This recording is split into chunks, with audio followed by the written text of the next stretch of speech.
8 বছরের ছোট্ট রামিসার মাথা কেন আলাদা করা হয়েছে? গা শিউরে ওঠার মতো ঘটনা।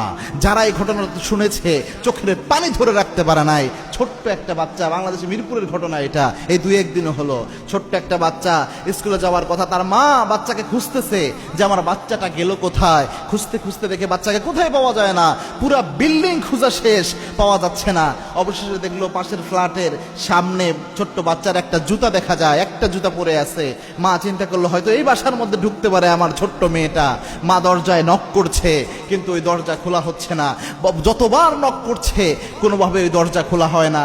অবশেষে 999 যখন কল দিল, ওই মহিলা কল দিয়ে যখন পুলিশ আসলো, দরজা ভেঙে ভিতরে ঢুকে দেখে তার বাচ্চার নিথর দেহটা পড়ে রয়েছে। 8 বছরের বাচ্চা, কিন্তু মাথা নাই, শরীরের সাথে মাথা অবশিষ্ট নাই।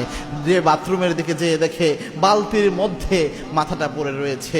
এরকম মর্মান্তিকভাবে জমিন থেকে বিদায় করেছে। অভিযোগ এসেছে যে ওই যে বাসাটা, ওই বাসার যে মালিক রয়েছে, বাসার ওই ফ্ল্যাটে যে ব্যক্তি থাকেন, ওই ফ্ল্যাটের ওই ব্যক্তি সে মূলত এই মানসিকভাবে যৌন কেন্দ্রিক বিকৃত মস্তিষ্কের অধিকারী ছিল। মানে এই যৌন কেন্দ্রিক বিকৃত মস্তিষ্ক থাকায় এই ছোট্ট বাচ্চাদের উপর অমানবিক নির্যাতন তার শরীরের উপর চালিয়েছে, শ্লীলতাহানি করেছে। অবশেষে প্রমাণকে লুকানোর জন্য এইভাবে তাকে জমিন থেকে বিদায় করে দেওয়া হয়েছে।